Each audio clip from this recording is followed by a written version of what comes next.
I was half asleep when I felt the weight of him, small and trembling, curling into my side on the sagging couch. The TV flickered, some late-night rerun buzzing like white noise.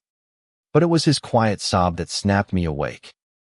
My stepson, Ethan, 16 and usually so guarded, was clinging to me like he was 6 again, his face buried in my chest, his breath hitching with fear.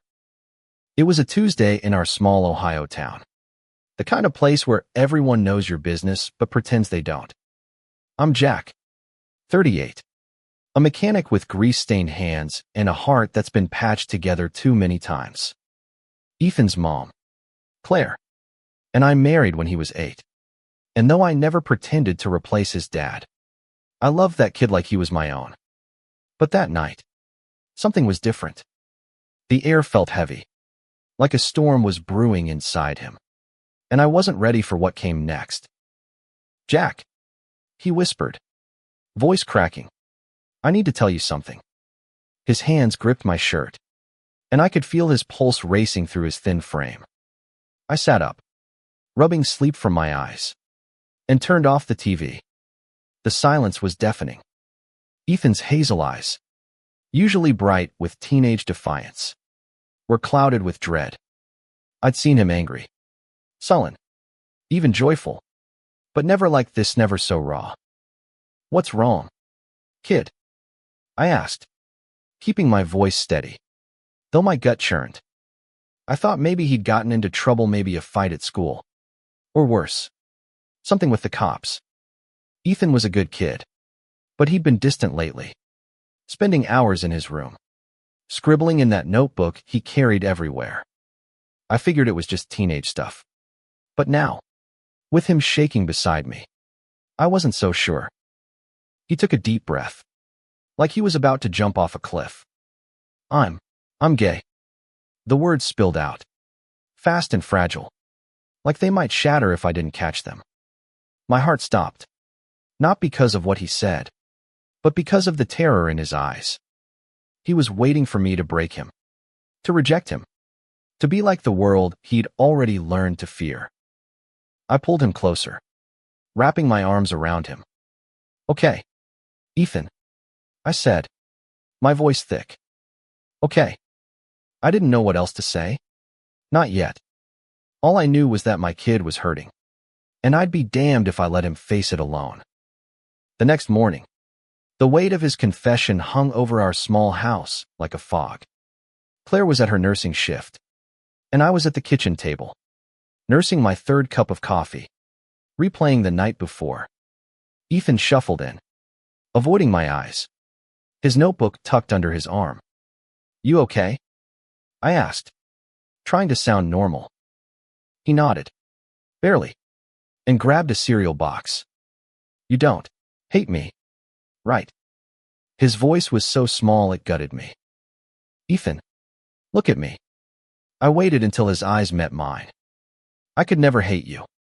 You're my kid. I love you, no matter what." I meant every word, but I saw the doubt in his face, the years of fear he'd been carrying. I didn't know how to fix that, but I knew I had to try. School was a minefield for Ethan. He went to Lincoln High, where kids tossed slurs like they were nothing, and teachers often looked the other way. I'd heard stories, kids getting shoved into lockers, whispered taunts in the halls. Ethan never complained, but I'd seen the bruises he tried to hide, the way he'd flinch at loud voices. Now I understood why. That afternoon, I picked him up from school, something I hadn't done in years. He slid into the truck, surprised but quiet. "Thought we could grab a burger," I said, trying to keep it light. He nodded, but his fingers fidgeted with the strap of his backpack. At the diner, over greasy fries and milkshakes, I asked, "How long you been holding that in?" He stared at his plate. "A while." I didn't know how to say it. I thought. He trailed off, but I knew what he meant. He thought we'd turn our backs. He thought he'd lose us. "You don't have to go through this alone," I said. "We'll figure it out. Me. You. Your mom. I paused, realizing Claire didn't know yet. That was a conversation I wasn't ready for. But it was coming. Back home, Ethan retreated to his room, and I sat on the porch, staring at the quiet street. I wasn't naive, I knew what Ethan was up against. Our town wasn't exactly a haven for acceptance. The church down the road had a sign that read, "Love the sinner, hate the sin." And I'd heard the whispers at the auto shop, the casual bigotry tossed around like shop talk. I'd never joined in, but I hadn't stopped it either. Now, it felt personal. When Claire got home, I told her everything. Her face went pale, and she sank into a chair. "He's so young," she whispered. "What if he's just confused?" I saw the fear in her eyes, not of Ethan, but of the world he'd face. I took her hand. "He's not confused. He's scared, and he needs us." That night, I lay awake, thinking about Ethan, about the battles he'd already fought alone. I didn't have all the answers, but I knew one thing: I'd fight for him, no matter what it took. The next week was a tightrope walk.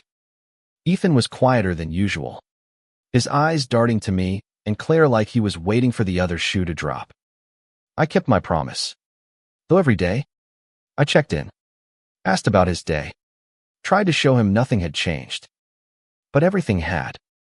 I saw the world differently now, through the lens of a kid who had to hide who he was just to survive. At the auto shop, I overheard a coworker, Mike, joking about the queers taking over the town. I froze, my wrench slipping in my hand. Normally, I'd let it slide, but this time, I turned to him. "Knock it off, Mike." My voice was low, but it carried.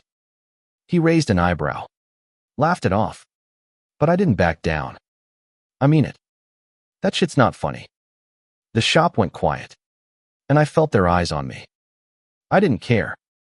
Ethan's face was in my mind, and I wasn't about to let anyone make him feel less than. Claire was struggling too. She'd always been the practical one, the one who kept our family grounded. But Ethan's coming out had shaken her. She didn't say it outright, but I could tell she was scared not of Ethan, but of what his truth meant for his future. One night, after Ethan went to bed, she broke down. "What if he gets hurt? Jack? What if someone?" She couldn't finish the sentence. I held her, promising we'd protect him, though I wasn't sure how. Ethan started opening up, little by little. He showed me his notebook one evening, pages filled with poetry, raw, aching words about feeling invisible, about loving someone he couldn't name. "It's about a boy at school," he admitted, his cheeks flushing. "His name's Lucas." I nodded, trying to keep my face neutral, but my heart ached for him. I knew love was hard enough without the world stacking the deck against you. Lucas, it turned out, was in Ethan's English class, a quiet kid with dark curls and a shy smile. Ethan talked about him with a mix of awe and fear, like he was holding something fragile. "He doesn't know?" Ethan said. "I don't even know if he's, you know." I wanted to tell him to be careful, to protect his heart, but I didn't. He didn't need more warnings about how hard this would be. At school, things got worse. Ethan came home one day with a split lip, his eyes red but defiant. "It's nothing," he muttered, but I wasn't having it. I drove him to the principal's office the next morning, demanding answers. The principal, a tired man named Mr. Carver, sighed and said, "Kids will be kids. Jack, we can't police every fight." I leaned forward, my voice steel. "You will if it's my kid." He promised to look into it, but I didn't trust him. I started researching, looking up laws, school policies, anything to protect Ethan. That night, I found Ethan on the couch, staring at his phone. "They're talking about me," he said, voice hollow. He showed me a group chat. Kids from school throwing around slurs, mocking him. My blood boiled. But Ethan just shrugged. It's not new. I'm used to it. That broke me more than anything me kid. 16. Already used to hate. I started digging deeper. Talking to other parents. Looking for allies. I found a local group. Flag. For families of LGBTQ kids. Claire was hesitant, but I convinced her to go to a meeting. It was in a community center. A small room with folding chairs and a circle of strangers who felt like family by the end. They talked about their kids, their fears, their victories. One mom, whose son was trans, told us how she'd fought the school board to change policies. It gave me hope, but also a sinking feeling this was a long road. Ethan, meanwhile, was wrestling with his feelings for Lucas. He'd written a poem for him, tucked in that notebook, but he was too scared to share it. What if he laughs? He asked me one night. I didn't have the perfect answer, but I told him, if he's worth your heart, he won't laugh. It was the best I could do. By the end of the week, I'd made a decision. I wasn't just going to protect Ethan, I was going to fight for him. I called a lawyer friend, started asking about anti-bullying laws, and made an appointment with the school board. I didn't know if I could change the world, but I'd start with our corner of it. The school board meeting was a battlefield. I sat in a stuffy room at the community center, facing a row of stone-faced board members who looked like they'd rather be anywhere else. I prepared a speech, scribbled on a legal pad, about Ethan's safety, about the slurs and the bruises, about a school's duty to protect its students. My hands shook as I spoke, but my voice didn't waver. My son deserves to feel safe, I said. All our kids do. The board listened, but their responses were budget constraints, limited resources, promises to review policies. I left feeling like I'd shouted into a void, but I wasn't done. I started talking to other parents, rallying them. A few had kids who'd faced similar harassment, and together, we started a petition for stricter anti-bullying measures. It wasn't much, but it was a start. At home, Ethan was pulling away again.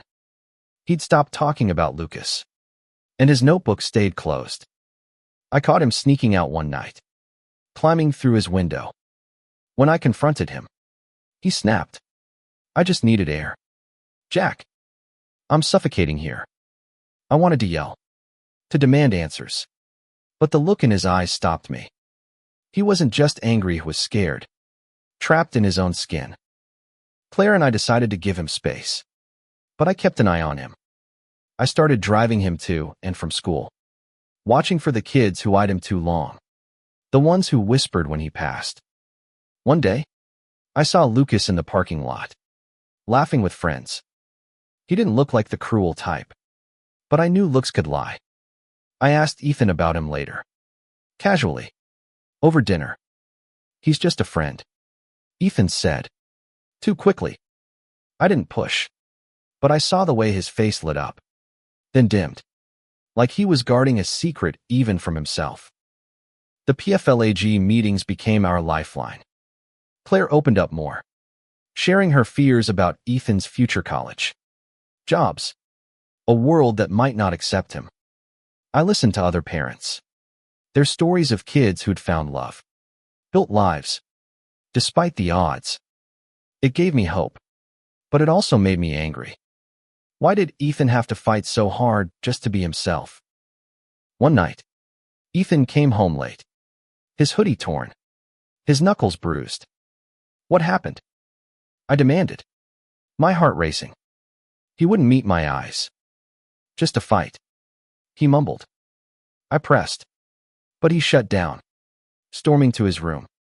Claire found a crumpled note in his pocket later, with Lucas's name and a heart. It wasn't proof of anything, but it was enough to make me wonder. I started asking around, discreetly. A teacher friend told me Lucas was a good kid, quiet, from a strict family. I didn't know if he was gay, but I knew Ethan was hurting, and Lucas was part of it. I wanted to protect him, but I also wanted him to have a chance at love, at happiness. It was a tightrope I didn't know how to walk. The petition gained traction, and we got a meeting with the superintendent. This time, I brought other parents, including a mom whose daughter had been bullied for being a lesbian. We laid out the facts, incident reports, testimonies, even Ethan's story, though I kept his name out of it. The superintendent promised change, but I'd heard promises before. Still, we kept pushing, organizing, refusing to let it drop. At home, Ethan was slipping further away. He stopped writing, stopped talking. One night, I found him on the porch, staring at the stars. "I don't know how to do this," he whispered. "I don't know how to be me." I sat beside him, silent, because sometimes words aren't enough. I just hoped he felt my love, even if I didn't know how to say it. The air turned colder as fall settled in, and so did the mood in our house. Ethan was a ghost, moving through rooms without speaking, his eyes hollow. I caught him staring at his notebook one night, pen in hand, but the pages stayed blank. "You okay, kid?" I asked, knowing the answer. He just shrugged, the weight of the world on his shoulders. At school, the bullying didn't stop. The principal called me in after Ethan got into another fight this time. He'd punched a kid who'd called him a slur. I didn't know whether to be proud or terrified. "He can't keep doing this, Mr. Carver said, like it was Ethan's fault. I leaned across his desk, voice low. "Then do your job and protect him." I walked out with Ethan, his jaw tight, his hands shoved in his pockets. That night, Claire and I sat him down. "We're worried about you," she said, her voice soft but firm. Ethan stared at the floor. "I'm fine," he lied. I wanted to shake him, to make him talk. But I remembered what the PFLAG folks said: give him space, but don't let him drown. So I tried a different tack. "Tell me about Lucas," I said. His head snapped up, eyes wide. "What?" he stammered. I kept my voice calm. "You like him, don't you?" He didn't answer, but his face said everything: hope, fear, longing. "It's okay to feel that," I said, "but you gotta be careful. Not everyone's ready to hear it." He nodded, tears brimming, and I felt like I'd failed him somehow, like I should have had better words. The next day, I saw Lucas at the school's fall festival, helping at a booth. He was polite, shy, nothing like the jocks who tormented Ethan. I watched from a distance, wondering what Ethan saw in him, what made his heart race. I didn't want to scare the kid, but I made a mental note to keep an eye out. Our petition was gaining steam, and the local paper picked up the story. "Parents demand safer schools." The headline read. I didn't expect the backlash. At the shop, Mike and another guy started muttering about pushing agendas. I ignored them, but when a customer called me out, saying I was ruining the town, I lost it. "This is about my kid," I snapped.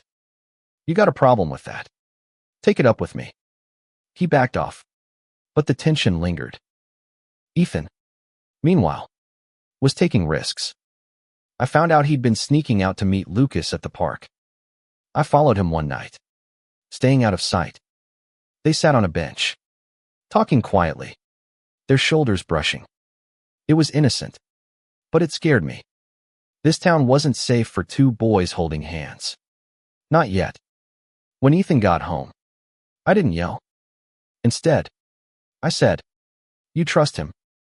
He nodded, and I believed him, but I still lay awake, worrying. The school board finally agreed to a new anti-bullying policy, but it felt like a half measure. I kept pushing, organizing meetings, spreading the word. Claire started coming around, too, speaking up at PFLAG. her voice stronger each time. We were learning, slowly, how to be the parents Ethan needed. One night, Ethan showed me a new poem, his first in weeks. It was about a boy who felt like the sun, warm and untouchable. "It's Lucas," he admitted, his voice barely audible. I smiled, my heart breaking and mending at once. "It's beautiful, kid," I said, and it was. Winter came, and with it, a fragile hope. Ethan and Lucas were spending more time together, meeting at the library or the diner, places they thought were safe. I watched from a distance, torn between pride and fear.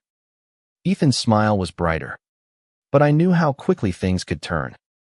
I started teaching him self-defense, basic moves to protect himself. He rolled his eyes but practiced, his skinny arms stronger than I'd realized. At the shop, the tension was palpable. Mike quit after a heated argument, not with me, but with another coworker who'd started questioning his slurs. It felt like a small victory, but the town was divided. The newspaper ran letters to the editor, some supporting our cause, others calling it unnatural. I stopped reading them. Ethan didn't need to see that hate. Claire was stepping up in ways I hadn't expected. She started a support group at the hospital for parents of LGBTQ kids, using her nursing connections to spread the word. She was nervous at first, but each meeting gave her strength. "I want Ethan to know he's not alone," she told me. I kissed her forehead, grateful for her fire. Ethan's poems were getting bolder, filled with images of freedom, of two boys running through fields without fear. He read one at a PFLAG open mic, his voice shaking but clear. The room erupted in applause, and I saw Lucas in the back, clapping harder than anyone. My heart swelled, but I also saw the way some parents hesitated, their smiles tight. Acceptance was a slow battle. One night, Ethan came home late, his face pale. "Lucas's dad found out," he said, voice trembling. "He saw us at the park." My stomach dropped. Lucas's dad, Tom, was a deacon at the church, the kind of man who wore his faith like armor. I'd met him once. At a school, even his handshake was firm, his eyes cold. "What happened?" I asked. Ethan told me Tom had dragged Lucas home, shouting about sin and shame. Lucas hadn't come to school since. Ethan was terrified, blaming himself. "I should have been more careful," he said, tears streaming. I held him, promising we'd figure it out. But inside, I was raging. No kid should feel this kind of fear. I drove to Lucas's house the next day, my heart pounding. Tom answered the door, his face a mask of contempt. "This isn't your business, Jack," he said before I could speak. I stood my ground. "It is when it's about my son." I didn't ask for Lucas. I knew I wouldn't get anywhere, but I told Tom, "You hurt that boy. You'll answer to me." It was a hollow threat, but it was all I had. Back home, Ethan was a wreck. He stopped writing, stopped eating. Claire and I took turns sitting with him, trying to pull him back. At PFLAG, we learned about conversion therapy, and the thought of Lucas being sent to one of those places made my blood run cold. I started researching, calling hotlines, looking for ways to help. Ethan didn't know, but I wasn't going to let Lucas face this alone either. By late December, the school board implemented the new policy, but it was too late for Ethan. He was done with Lincoln High. "I can't stay there," he told us, his voice flat. Claire and I looked at each other, knowing he was right. We started researching other schools, ones with better protections, even if it meant a longer commute. Ethan deserved a fresh start. Christmas was quiet, the house heavy with worry. Ethan spent most of it in his room, his notebook untouched. Claire and I tried to keep things normal. Tree, lights, presents, but the joy was forced. Ethan opened his gifts without a smile. his mind on Lucas. I'd heard through a friend that Lucas was still at home. Grounded. His phone taken. I didn't tell Ethan. He didn't need more pain. New Year's brought a glimmer of hope. We found a school an hour away. In a bigger city. With a reputation for inclusivity. Ethan was hesitant. But when we visited, he saw a rainbow flag in the counselor's office and relaxed. Just a little. Maybe it'll be okay, he said. His first hopeful words in weeks. Claire squeezed my hand. And I felt the same cautious optimism. Back home, I kept pushing at the community level. The PFLAG group was growing. And we started planning a pride event for spring. Something small but visible. The church folks weren't happy. And I got a few anonymous letters calling me a sinner. I burned them in the backyard, refusing to let them into our home. Ethan started opening up again. Slowly. He wrote a new poem. One he didn't share. But I saw him smile as he wrote. One night, he came to me with a plan. I want to help Lucas. He said. I don't know how. But I can't let him go through this alone. I was proud. But scared. Lucas's dad wasn't someone to mess with. I reached out to a lawyer from PFLAG, asking about legal options. She told me Lucas would need to want help, and we'd need proof of abuse to intervene. It wasn't much, but it was a start. I told Ethan to be patient, to focus on school, but I knew he wouldn't listen. He was in love, and love makes you reckless. In February, Ethan started at the new school. He came home the first day with a spark in his eyes I hadn't seen in months. There's a GSA, he said, grinning. They're cool. I didn't know what a GSA was, Gay Straight Alliance. He explained, but I was thrilled to see him hopeful. Claire cried that night, relieved. But Lucas was still a shadow over us. Ethan got a burner phone to text him. Against my better judgment. Lucas's replies were short, guarded. But he was okay. At least physically. Ethan wanted to see him. But I put my foot down. Not yet. I said. We need a plan. He hated me for it. But I couldn't risk him getting hurt. The Pride event took shape. And Ethan got involved. Designing flyers. It was the first time I saw him proud of who he was. Claire and I helped. Too. Hanging posters. Talking to local businesses. Some said no. But others surprised us with support. The diner where Ethan and Lucas used to meet donated coffee. And I felt a pang of hope. One night, Ethan got a text from Lucas. He's running away. Ethan said. Panic in his voice. My heart sank. I knew what running meant for a kid like Lucas. No money. No plan. Just fear. I grabbed my keys. We're going to find him, I said. Ethan nodded. His face set with determination. We were in this together now. We found Lucas at the park, shivering under a streetlight, a backpack slung over his shoulder. His face was pale, his eyes red, but he stood tall when he saw Ethan. I couldn't stay, he whispered, voice breaking. Ethan hugged him, and I stood back, giving them space but ready to step in. I didn't know Lucas well, but I knew that look, fear mixed with defiance. He was a kid with nowhere to go. I took them both to the diner, the only place open at midnight. Over coffee and pie, Lucas told us about his dad's sermons. Locked doors. Threats of conversion camp. My stomach churned. I wanted to march back to Tom's house and tear it down. But I focused on Lucas. You're safe now, I said, hoping I could make it true. We brought Lucas home, setting him up on the couch. Claire was awake, her face a mix of worry and resolve. He stays as long as he needs, she said. No hesitation. Ethan looked at her like she'd hung the moon. I called the PFLAG lawyer, leaving a message about emergency foster care. It was a long shot, but we had to try. The next day, Tom showed up at our door. Furious. You're harboring my son. He spat. I kept my cool. Barely. He's safe here. You need to leave.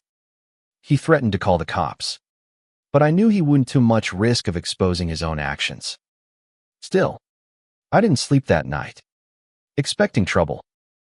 Lucas opened up over the next few days, telling us about his dad's rages, his mom's silence. He and Ethan spent hours talking, their voices low, their laughter rare but real. I saw the way they looked at each other, like they were each other's lifeline. It scared me, but it also gave me hope. Love could be a shield, if we let it. The lawyer got back to us with options: temporary guardianship, if Lucas agreed. He did, but it meant a fight with Tom. We prepared for the worst, gathering statements from Lucas's teachers, even Ethan's poetry as evidence of his emotional state. It wasn't much, but it was something. The Pride event was a week away, and Ethan threw himself into it, Lucas by his side. They painted banners, their hands brushing, their smiles shy. Claire and I watched, proud but nervous. The town was buzzing, some with excitement, others with anger. The church planned a counter-protest, and I braced for trouble. The day of the event, the park was alive with color rainbow flags, music, laughter. Ethan and Lucas stood together, holding a banner that read, "Love is love." I saw Tom in the crowd, his face twisted with rage. But he didn't approach. The counter-protesters shouted, but they were drowned out by cheers. For the first time, Ethan looked free. That night, Lucas stayed over again, and I overheard him and Ethan talking on the porch. "I'm scared," Lucas admitted. Ethan took his hand. "Me too. But we've got each other." I turned away, giving them privacy, my heart full. The legal battle for Lucas was grueling. Tom fought hard, claiming we'd corrupted his son. The lawyer was a godsend, building a case around Lucas's safety, using his teacher's testimonies and Ethan's poetry to show the emotional toll. In court, Lucas spoke, his voice steady despite his shaking hands. "I can't go back," he said. "I need to be me." The judge granted temporary guardianship to a PFLAG foster family, with us as secondary support. It wasn't perfect, but it was a start. Ethan and Lucas grew closer, their bond a quiet strength. They went to the new school together, joining the GSA, writing poetry side by side.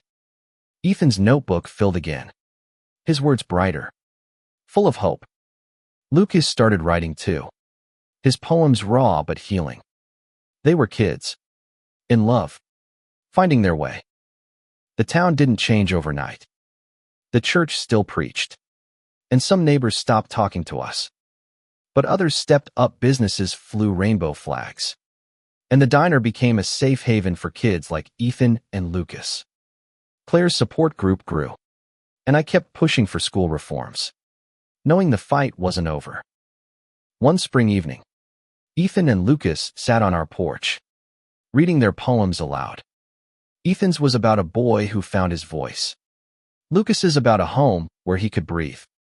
Claire and I listened from inside, her hand in mine, tears in our eyes. We'd made mistakes, stumbled, but we'd fought for our kids. That night, Ethan came to me, his eyes clear. "Thanks, Jack," he said, "for everything." I hugged him, my throat tight. "Always, kid." I looked at Lucas, who smiled shyly, and I knew whatever came next, we'd face it together. The Pride event became an annual tradition, and Ethan and Lucas were its heart, their love a beacon for others. Our town wasn't perfect, but it was changing, one heart at a time. And as I watched my son, me brave, beautiful son, stand tall, I knew that night on the couch had changed everything. Not just for him, but for all of us.